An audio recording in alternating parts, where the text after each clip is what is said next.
Día 206. Lección número 26. Carta a Santiago. ¿Por qué leer este libro y cómo entenderlo? El autor se identifica como Santiago, sin más detalles, lo cual sugiere que se trata del más prominente de los 4 Santiagos a los cuales hace referencia el Nuevo Testamento, es decir, el hermano de Jesús y líder del Concilio de Jerusalén.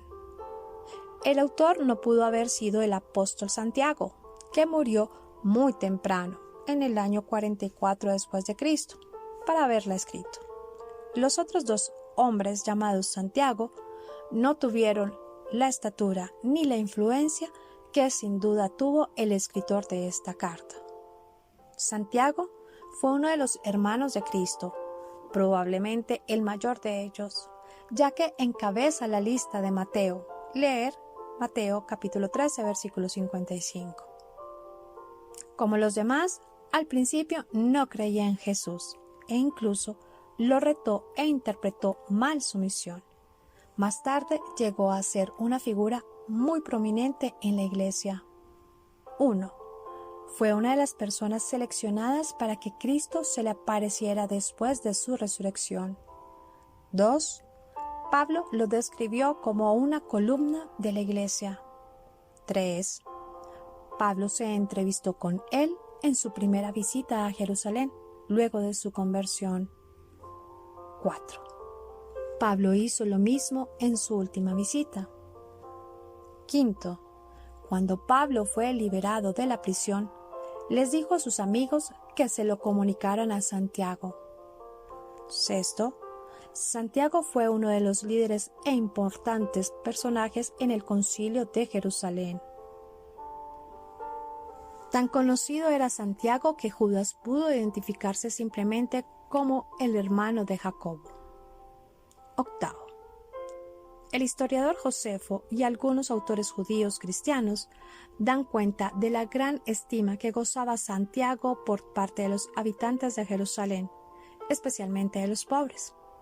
Es posible, sin embargo, que su dura crítica a los aristócratas lo haya indispuesto con los sacerdotes. A la muerte del procurador Festo en el año 62, el sumo sacerdote Anano II ordenó la ejecución de Santiago ese mismo año. Las protestas públicas fueron tales que el nuevo procurador tuvo que deponer a Anano II de su cargo. ¿Cómo leer Santiago? ¿Cansado de dar vueltas? ¿Quieres que alguien te lo diga directamente? Santiago es el indicado. Va directamente al grano. En esta carta sincera a todos los creyentes, él no trata de agradar a nadie sino al Señor. Su mensaje expone claramente motivos y acciones erróneas. Llenando esta breve carta con 54 órdenes, él nos instruye cómo vivir una vida de fe que es pura y verdadera. Muchas de las declaraciones de Santiago nos recuerdan los proverbios del Antiguo Testamento y las enseñanzas de Jesús en el Sermón del Monte. Santiago insta a responder con amor, humildad y paciencia, sin importar las circunstancias de nuestro día a día.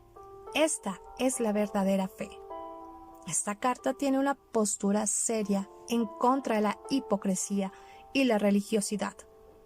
Santiago describe la maldad de una lengua sin control, que adula a los ricos y que se jacta de los planes orgullosos.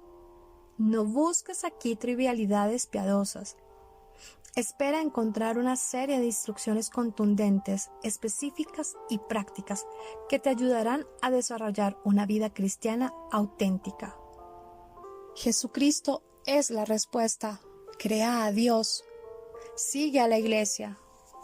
Los cristianos también hacen grandes afirmaciones, pero a menudo son culpables de contradecirlas con su conducta, afirmando que confían en la verdad de Dios y que son su pueblo, pero se aferran al mundo y a su sistema de valores. Poseyendo la respuesta correcta, contradicen el Evangelio con su vida. Con estilo enérgico y palabras bien seleccionadas, Santiago encara este conflicto. No es suficiente hablar de la fe cristiana, sino hay que vivirla. ¿De qué aprovechará si alguno dice que tiene fe y no tiene obras?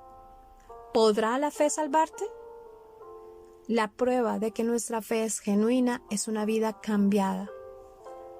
La fe genuina producirá inevitablemente buenas obras. Este es el tema dominante de la Epístola de Santiago, sobre el cual da prácticos consejos mediante un discurso teológico sobre la relación entre la fe y la conducta. Luego Santiago muestra la importancia de controlar nuestras palabras. El autor distingue entre dos clases de sabidurías, la terrenal y la celestial. Luego anima a abandonar los malos deseos y obedecer a Dios. Santiago condena a quienes confían en sus propios planes y recursos. Por último, Santiago exhorta a sus lectores a ser pacientes con los demás, a ser íntegros en sus promesas, a orar por otros y a ayudarse mutuamente a permanecer fieles a Dios. Se pudiera considerar esta epístola como un manual sobre cómo llevar la vida cristiana. Le espera en esta epístola confrontación, exhortación y llamado. Lea Santiago y llegue a ser un hacedor de la palabra.